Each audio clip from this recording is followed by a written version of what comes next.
પાડે છે એની બધા વિડીયો છે તે મૂકી દેવાના. વ્લોગની માહિતી પિનલબેન ગાબાણી આપવાના છે આજે. તો બધાનું સ્વાગત છે અમારા વ્લોગમાં. તો હવે જાગરણનો વ્લોગ બનાવવાનો હતો.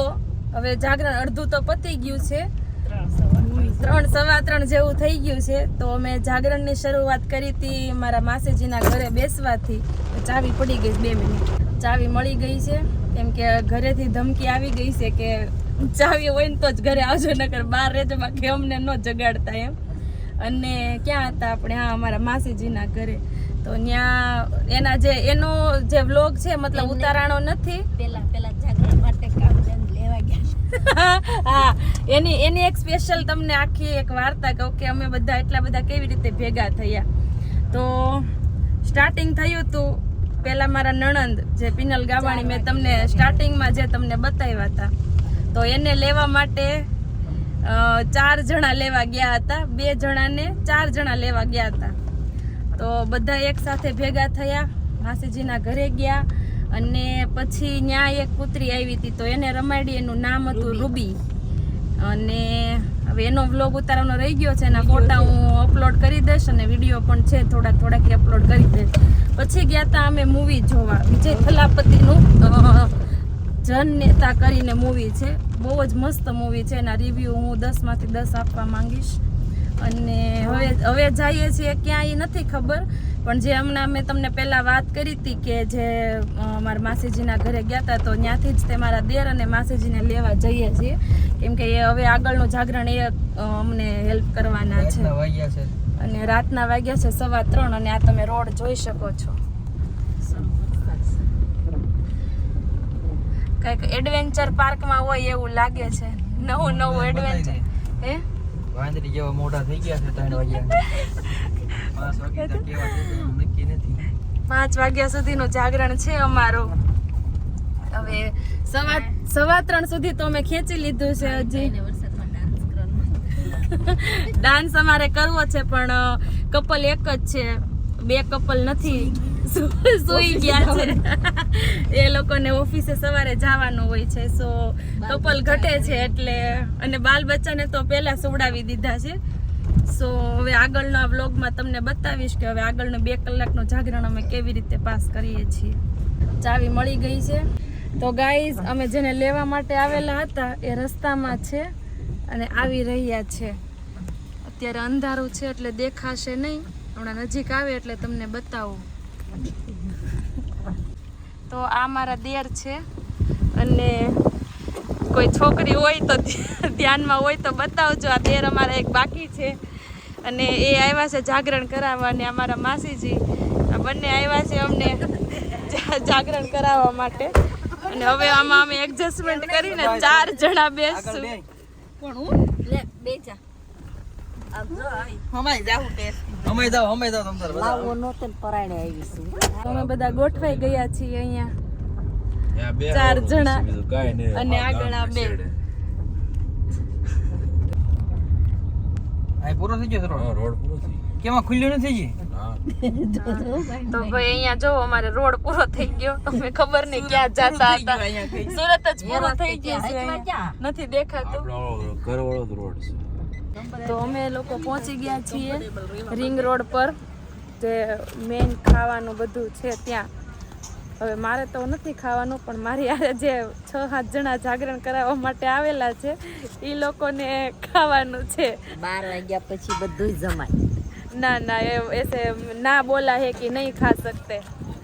ऐसे મારા માસીજી એવું કહે છે કે ભાઈ 12 વાગ્યા પછી ખાઈ શકાય, અને આમ બધા એવું કહે કે ભાઈ ના ખવાય. હવે તમારી શું રાય છે કે ખાઈ શકાય કે ન ખાઈ શકાય? તો આજે મને જાગરણ કરાવવા આવેલા છે એ બધા જોવો તમે ખાવાની શોધમાં છે.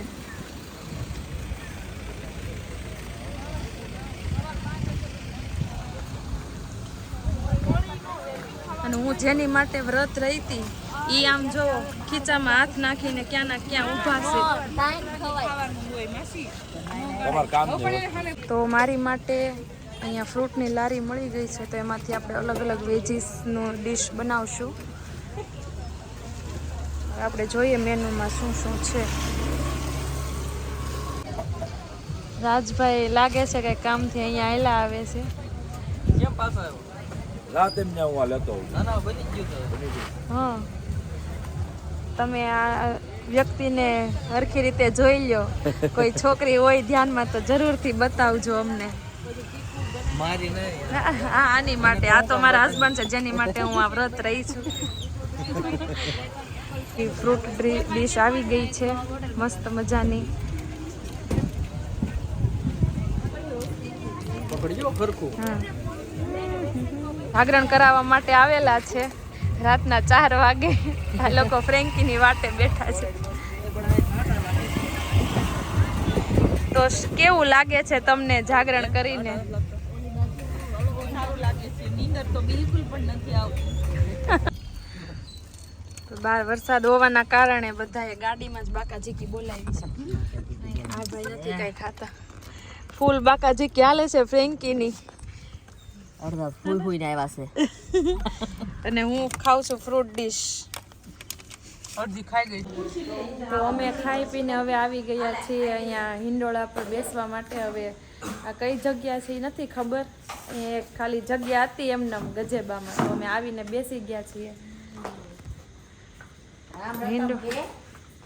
હવે છે ને જો હવાર ફૂટો હોવ ને એટલે રૂમ નું પેલા બાવણું ખોલીને છોટાડે ચુંબા કરે. ત્યાં છોટાડવાની શું જરૂર છે? ખોલ્યું તો ખોલી પછી છે જવું આમ. પણ આમ તમે દરવાજો અડાડજો તો પછી કઈ ભટકાય નહીં દરવાજો. નથી ભટકાતો હોય.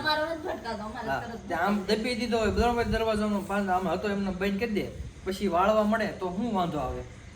પાછળથી વળાઈ જાય. કરે કેવું પેલા દરવાજો ચુંબકે ચોંટાડે પછી આમ વાળીને આવે પછી ચુંબક ઉખાડે ટક અવાજ આવે. નવું નાખ્યું મેં હમણાં. ટક અવાજ આવ્યો વાહીથી હંજવાળી કાઢે પછી પાછું છોંટાડે. 2-3 વાર અવાજ થયો પછી હંજવારી પછી સેમ પોતાની પેટર્ન પોટું ન્યા મારશે પછી એને પાછળ મારવા જવાનું છે પાછો ટક કરશે પાછો છોંટાડશે. તો એ ટક પાછો છોંટાડવાનું જરૂર હવે પોતું લાગી ગયું બંધ ન કરી દેવાય દરવાજો. એમ 5 થી 6 વાર દરવાજો ટક ટક થાય પછી ગમે એ માણસ મગજ ન લઈ જાય હું તો હોય તો. પણ તમે 9 વાગ્યા સુધી સૂતા હોય ભાભી. પછી એક્સ્ટ્રા સાઉન્ડ છે ને હોય ઝાંઝરના સાઉન્ડ એક્સ્ટ્રા હોય. ઈ બધું ઘટતું હોય નહીં. જેને ઝાંઝર નો પહેર્યા હોય ને તો ઓલો બેહવાના ઓલા શું લાગ્યું છે? ઓલા ખાટેલિયું કુકરી ન્યા હાવણી ઓર્ડર છે એ વાગશે. એક દી કે હું આ જાગીને કે આ બધી કુકરીઓ કાઢી નાખવાનો છું. અને એક હજી બાકી રહ્યું હોય ને તો નાઈન રૂમાલ ઉકવવા આવવાનું પછી ત્યાં કાંઈક નાઈટ ડ્રેસ બાજુ પડ્યા હોય ઈ ઉકવવા આવવાનું. ક્યાં રુદા આવે. અને થાય ને તો બહારથી ઓર્ડર મળે રુદા જાતો અંકલ ને જગાડ હવે ઈ ના પાડી દેવા મળી નહીં આવે જ નહીં રૂમમાં ઈ બોલ. હા, તો અમે ખાઈ પીને હવે આવી ગયા છીએ અહીંયા હિંડોળા પર બેસવા માટે. હવે આ કઈ જગ્યા છે એ નથી ખબર. એ ખાલી જગ્યા હતી એમનેમ ગજેબામાં. તો અમે આવીને બેસી ગયા છીએ. આવજો. તો હવે ફાઇનલી અમે વ્રત પૂર્ણ કરવા તરફ જઈ રહ્યા છીએ. વ્રત નહીં સોરી જાગરણ. હા, તો હવે ફાઇનલી હવે અમે ઘરે જઈએ છીએ. ઘરનો માહોલ શું છે જો એ વેત રહેશે તો બતાવશું નહીતર પછી નહીં બતાવીએ. બાય બાય કહી દો બધા. Bye bye.